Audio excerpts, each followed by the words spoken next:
नमस्कार छात्रों, आज हम पढ़ेंगे पार्ट 2 का दूसरा टॉपिक। एक्चुअली ये टॉपिक नहीं है, एक बॉक्स में लिखा है बॉक्स 2.1 करके, ठीक है। उसमें क्या है कि आर्थिक प्रणालियों के प्रकार। उसमें क्या है, आर्थिक प्रणालियों के प्रकार। आर्थिक प्रणाली क्या होती है, आर्थिक क्रिया क्या होती है, सबसे पहले हम ये देखेंगे थोड़ा सा। आर्थिक क्रिया हमने चैप्टर 1 में पढ़ा हुआ है, जिन्होंने नहीं पढ़ा है वो चैप्टर 1 के वीडियोज़ देखे पहले, अच्छे से समझ आएगा चैप्टर 2। आर्थिक क्रिया होती है जो पैसे का लेन देन होता है ना, मेनली, चाहे फिर वो खरीद बिक्री हो या फिर जो भी हो, तो वो कहीं ना कहीं आर्थिक क्रिया में आता है, ठीक है। मोटे तौर पे हम ये समझते हैं अभी। तो इसमें क्या होता है, कौन कौन सी प्रणाली है, ठीक है। 3 क्वेश्चन हमें याद रखना है, 3 क्वेश्चन हमेशा, क्या, कैसे और किसको, ठीक है।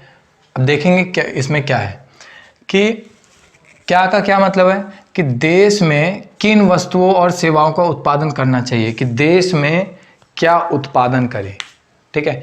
क्या उत्पादन करें, कौन सी वस्तु का उत्पादन करें, ठीक है। तो क्या का मतलब है कि क्या उत्पादन करें, कौन सी वो वस्तु और सेवाएं हो जो उत्पादन की जानी चाहिए, ठीक है। उत्पादन करना मतलब प्रोडक्शन करना। कैसे, उत्पादन किस प्रकार हो, श्रम प्रधान या पूंजी प्रधान, कि कैसे उत्पादन करें, ठीक है। उत्पादन करे कैसे, श्रम प्रधान हो या पूंजी प्रधान हो। श्रम प्रधान का क्या मतलब होता है, श्रम प्रधान का मतलब होता है कि जिसमें ना हम मशीन वगैरह थोड़ा कम रखते हैं, लोगों को ज़्यादा नौकरी देने। हमारा जो मेन पर्पस रहता है ना वो नौकरी देना रहता है, ठीक है, कि लोगों को ज़्यादा से ज़्यादा हम नौकरी दे सकें। 2 तरीके से हो सकता है, या तो हम बहुत ज़्यादा कैपिटल लगाएं और कैपिटल लगा के सारी मशीनरी लगा दें, सारी मशीन सब कुछ मशीन करेगा, आदमी सिर्फ थोड़ा सा एक बटन दबाएगा और हो जाएगा तो उसमें तो 2-3-4 लोगों की ज़रूरत है, ठीक है। तो वो होता है पूंजी प्रधान, कि जिसमें हमने पूंजी लगा दी भरपूर, प्राथमिकता हमने किसको दी, पूंजी को दी, तो वो होता है पूंजी प्रधान। श्रम प्रधान होता है जिसमें हमारी कोशिश है कि ज़्यादा से ज़्यादा लोगों को नौकरी मिले, ठीक है। तो हम थोड़ी कम पूंजी लगाएंगे, मशीन का यूज़ हम कम करेंगे, लोगों को ज़्यादा हम थोड़ा रोज़गार देंगे, ठीक है। तो उत्पादन कैसे करें, पूंजी प्रधान हो या श्रम प्रधान हो, ठीक है, या तो बीच का कुछ हो, तो ये भी हो सकता है कि थोड़े से श्रम भी हो और थोड़ा हम पूंजी भी लगाएं, बीच में कुछ हम रखें। एक होता है किसको, उत्पादित वस्तुओं और सेवाओं जो हमने उत्पादन किया है, ठीक है। अब उत्पादन हो गया, हमने श्रम लगाया, पूंजी लगाया या फिर जो भी लगाया, हमने क्या उत्पादन करा वो भी हमने देख लिया, ठीक है। लेकिन अब उत्पादन हो गया है, उत्पादन हो गया तो जो उत्पादित वस्तु और सेवाएं हैं देश के विभिन्न वर्ग के लोगों में किस प्रकार वितरित हो। अब देश में हम हर कोई अमीर नहीं है या फिर हर कोई गरीब नहीं है, या फिर अमीर और गरीब को छोड़ के भी एक बीच मध्यम वर्ग आता है जो ना तो अमीर है ना तो गरीब है, ठीक है। तो देश में तो बहुत तरीके के वर्ग हैं, गरीब के बाद भी एक होता है जो अत्यंत गरीब है, मतलब आज खा लिया तो कल के खाने के पैसे नहीं, इतना गरीब। तो बहुत सारे वर्ग हैं ऐसे। तो जो उत्पादन हुआ है, उत्पादन जो वस्तु और सेवाओं का उत्पादन हुआ है, उस उत्पादन को हम किसको प्रदान करें, कैसे बांटें। वितरण करना मतलब बांटना, कि कैसे बांटें, ठीक है। क्योंकि अगर हम छोड़ देंगे मार्केट पे कि छोड़ दिया जी, जिसके पास पैसे होंगे अपना खरीद लेगा, हमें सरकार को कोई ज़रूरत ही नहीं है, इससे हुआ क्या कि सारा का सारा जो उत्पादन हुआ वो तो अमीर ले जाएंगे, गरीब को तो कुछ मिलेगा ही नहीं, गरीब को तो कुछ मिलेगा ही नहीं। और मध्यम वर्ग जो है उसको हो सकता है थोड़ा सा मिले, क्योंकि अमीर तो ज़्यादा पैसे खर्च कर लेगा, तो मध्यम वर्ग को हो सकता है थोड़ा मिले। तो फायदा किसको हुआ, उत्पादन का। उत्पादन का फायदा तो अमीर वर्ग को हुआ। तो इसमें क्या करेगी सरकार, अपना हस्तक्षेप करेगी, ठीक है। हस्तक्षेप करेगी, बीच में टांग अड़ाएगी कि नहीं, गरीबों को भी मिलना चाहिए, वो लोग पैसा नहीं दे पा रहे हैं तो ठीक है, हम कुछ सहायता करेंगे गरीबों की, हम कुछ सब्सिडी देंगे, कुछ अलग तरीके के नियम बनाएंगे, लेकिन जो भी उत्पादन हुआ है सेवा या वस्तुओं का, इसमें सबका अधिकार है, तो सबको वो मिलना चाहिए, ठीक है। तो विभिन्न वर्गों में, लोगों के विभिन्न वर्गों में किस प्रकार वितरण किया जा रहा है जो भी वस्तु उत्पादन हुआ है, ठीक है।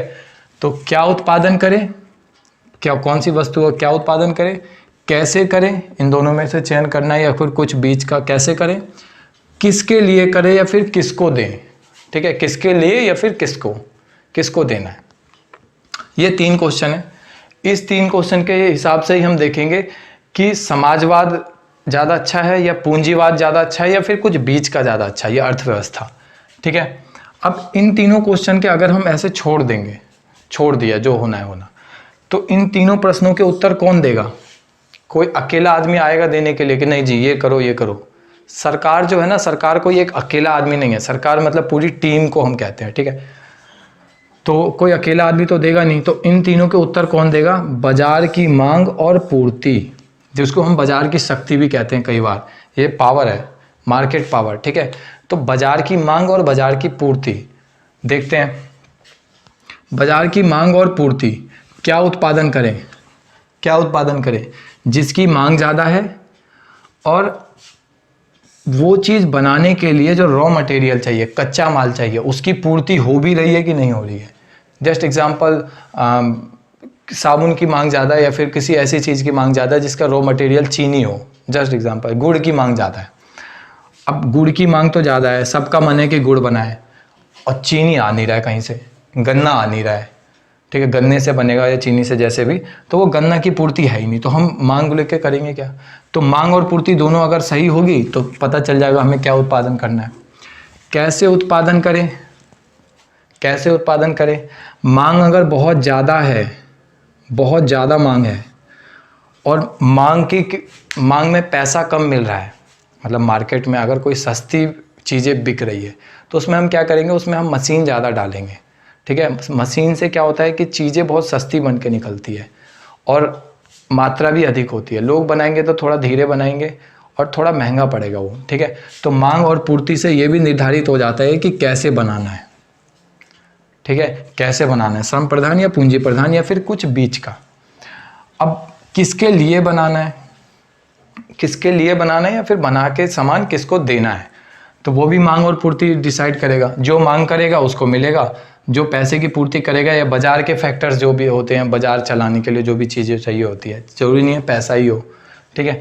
तो जो बाजार को पूर्ति करेगा और मांग करेगा, बाजार में वस्तु की मांग करेगा और मांग के बदले जो देना है उसकी पूर्ति करेगा, तो उसको मिल जाएगा, उसके लिए बनाया जाएगा, ठीक है। तो ये तो एक सिंपल सा था, ये एक सिंपल सा था तीनों क्वेश्चनों का आंसर, कि बाजार की शक्ति जो है ना, बाजार की शक्ति मतलब बाजार की मांग और बाजार की पूर्ति, ये डिसाइड कर लेगी तीनों क्वेश्चनों का आंसर, ठीक है। लेकिन ये इतना सिंपल नहीं है। अगर इतना सिंपल होता तो इसका आंसर किसके लिए होगा, किसके लिए होगा? बाजार की मांग और पूर्ति पे अगर हम छोड़ देंगे तो फिर गरीब को तो कुछ मिलेगा ही नहीं, क्योंकि गरीब की मांग तो है ही नहीं। एक क्रय शक्ति होती है, खरीदने की शक्ति, खरीदने की शक्ति कहाँ है? एक गरीब के पास खरीदने की शक्ति है ही नहीं, तो वो कैसे खर्च करेगा? उत्पादन जो हुई है वस्तु, उस वस्तु को कैसे उपयोग में लाएगा, कैसे खरीदेगा? तो हम आंख बंद करके बाजार पर छोड़ नहीं सकते कि बाजार अपने आप डिसाइड कर लेगा, बाजार अपने आप डिसाइड कर लेगा कि क्या उत्पादन करना चाहिए, कैसे करना चाहिए और किसके लिए करना चाहिए। ये हम बाजार पे नहीं छोड़ सकते। तो बीच में क्या होता है कि सरकार हस्तक्षेप करती है कि नहीं नहीं, बाजार पूरा तय नहीं करेगा, थोड़ी सी चीज़ें बाजार तय करेगा, थोड़ी सी चीज़ें हम तय करेंगे और हमारे हिसाब से बाजार चलेगा, ठीक है। तो ये हम देखेंगे समाजवाद में क्या है और पूंजीवाद में क्या है, और एक मिश्रित अर्थव्यवस्था होता है, इसमें क्या है, ठीक है। इन तीनों अर्थव्यवस्था को हम अभी पढ़ने वाले हैं।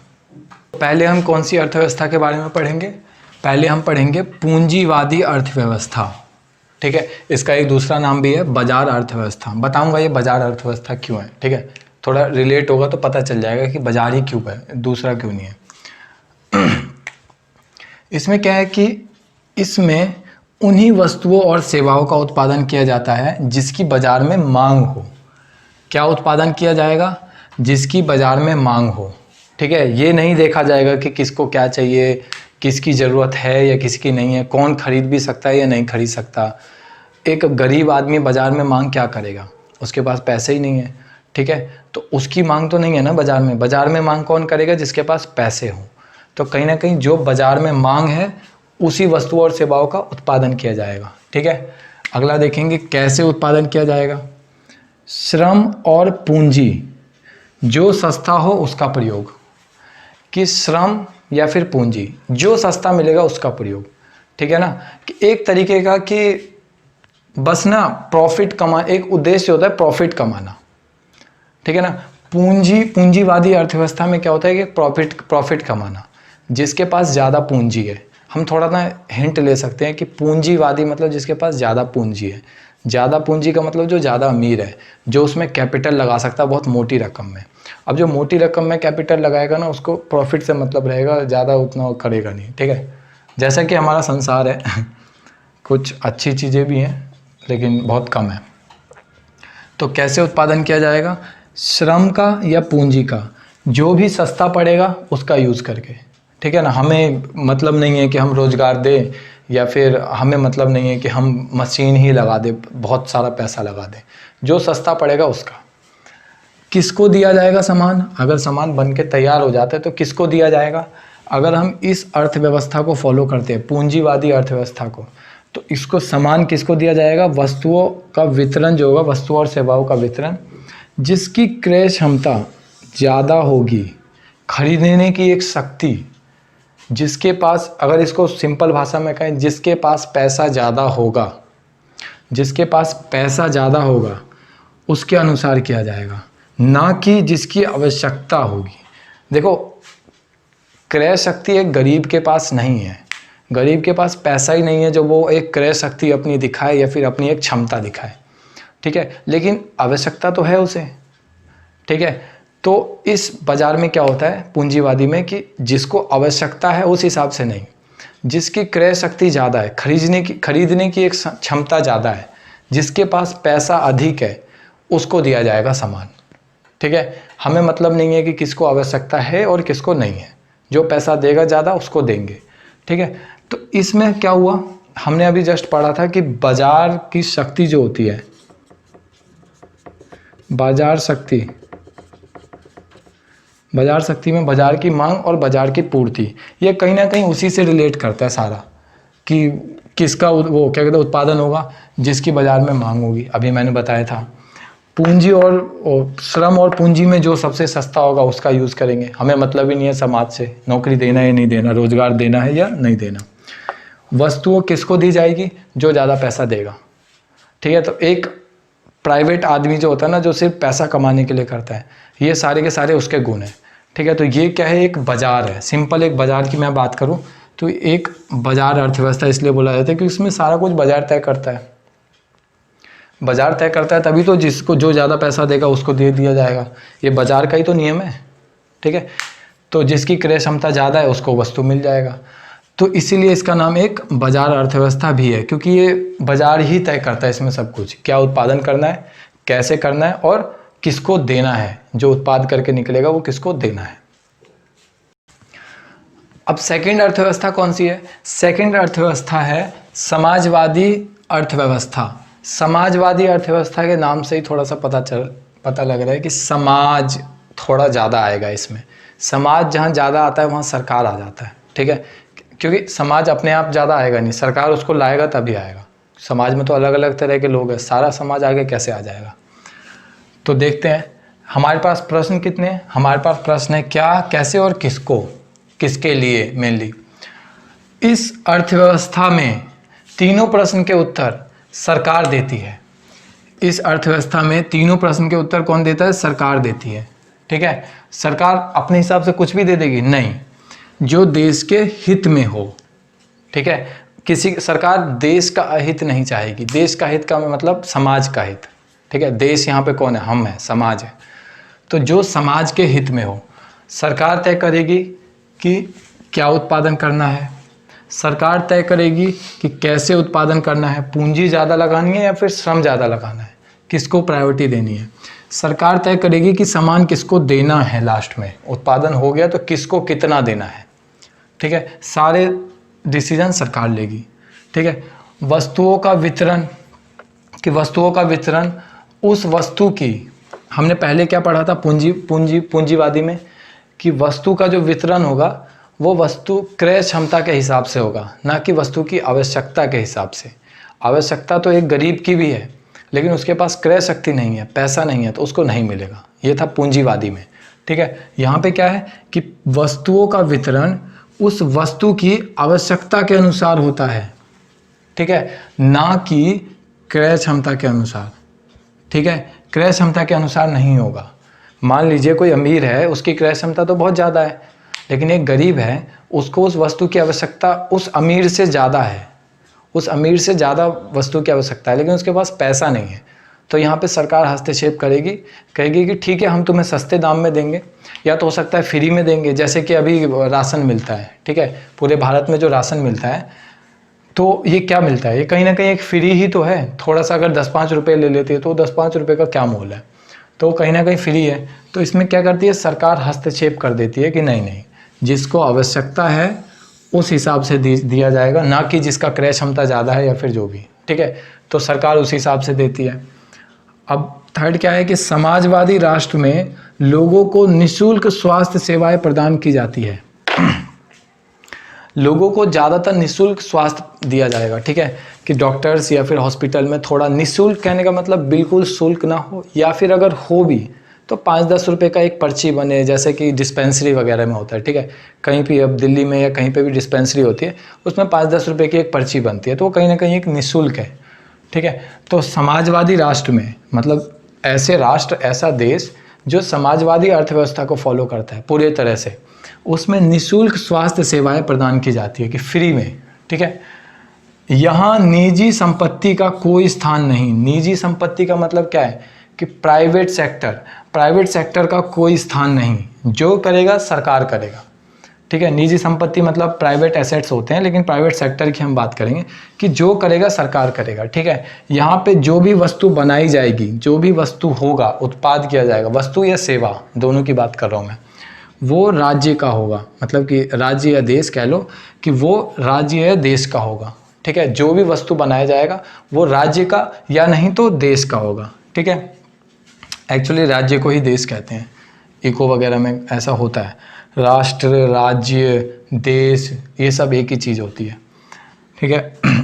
और वैसे स्टेट अगर हम कहते हैं ना इंग्लिश में कई बार कि स्टेट, तो स्टेट ना हम पूरे इंडिया की बात कर रहे होते हैं, ना कि एक किसी राज्य की, ठीक है। कई बार हम ना किसी ऐसे टॉपिक में पढ़ते हैं स्टेट, तो वो स्टेट कहीं ना कहीं पूरे राज्य का है। किसी राज्य के नीति निर्देशक तत्व, DPSP, directive principles of state ऐसे करके है, तो वो क्या है कि वो स्टेट राज्य की बात कर रहा है पूरा, ठीक है, राज्य, सॉरी हाँ, पूरे देश की बात कर रहा है, वहाँ पे स्टेट एक राज्य नहीं है। तो इको में ज़्यादातर होता है ये चीज़। नेक्स्ट क्या है, नेक्स्ट है मिश्रित अर्थव्यवस्था। ना ही ज़्यादा समाजवादी, ना ही ज़्यादा पूंजीवादी, हम बीच में रहेंगे, ठीक है। अब समाजवादी से हमें लग रहा है कि क्यों जवाहरलाल नेहरू को समाजवादी थोड़ा ज़्यादा अच्छा लगा, ठीक है, थोड़ा ज़्यादा, कहने का मतलब ये नहीं कि 100% समाजवादी ही अच्छा है, नहीं, ये बिल्कुल नहीं।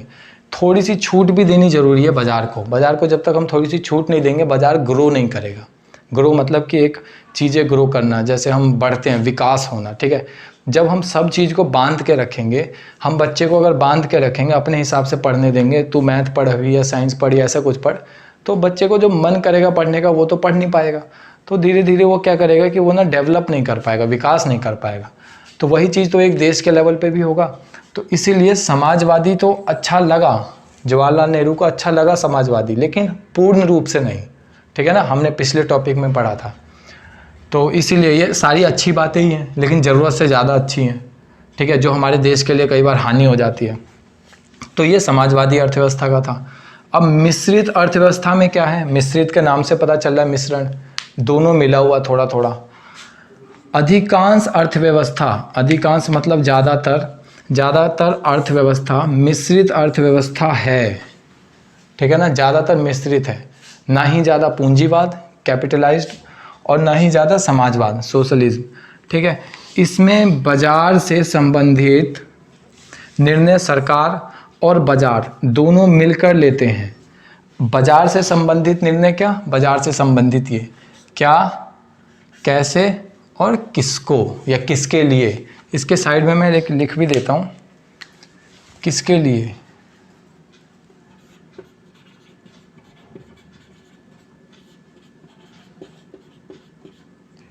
ठीक है, तो ये पता रहेगा किसके लिए।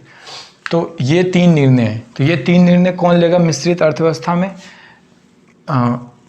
ये 3 निर्णय लेगा सरकार और बाजार दोनों मिलके लेंगे, ठीक है। सरकार अपना हस्तक्षेप जरूर रखेगी, थोड़ा सा बाजार को भी खुला रहने देगी कि ठीक है जिसकी मांग ज़्यादा है आप उसको भी कीजिए, लेकिन आप गरीब लोगों को या गरीब वर्ग को नज़रअंदाज नहीं कर सकते, ठीक है ना। गरीब लोगों को हम नज़रअंदाज नहीं करेंगे, लेकिन आप बाज़ार की मांग के हिसाब से भी उत्पादन कीजिए, ठीक है। तो ये होता है कहीं ना कहीं मिश्रित अर्थव्यवस्था। तो हमारा जो अर्थव्यवस्था है ना ज़्यादा समाजवादी है, ना ज़्यादा पूंजीवादी है, हम कहाँ हैं, हम मिश्रित में, ठीक है। तो ये हमारा सेकंड टॉपिक था। उम्मीद है कि आपको अच्छा लगा होगा। अगर अच्छा लगा है तो लाइक कीजिए। अगर कोई भी डाउट आता है तो कमेंट सेक्शन में आप पूछ सकते हैं, ठीक है। मिलते हैं अगली वीडियो में। हमारे पहले चैप्टर की वीडियोस भी आ रखी है, ये दूसरा चैप्टर चल रहा है। अगर आपको पहला चैप्टर पढ़ना है तो उसकी वीडियोस देखे जाके, दूसरा चैप्टर थोड़ा अच्छे से समझ आएगा अगर आप पहला चैप्टर पढ़ते हैं। और हाँ, साथ साथ नोट्स बनाते रहें। नोट्स से क्या होगा कि आपको एट अ टाइम लास्ट में आपको रिवाइज करने के लिए बहुत आसान हो जाएगा, ठीक है। मिलते हैं नेक्स्ट क्लास में।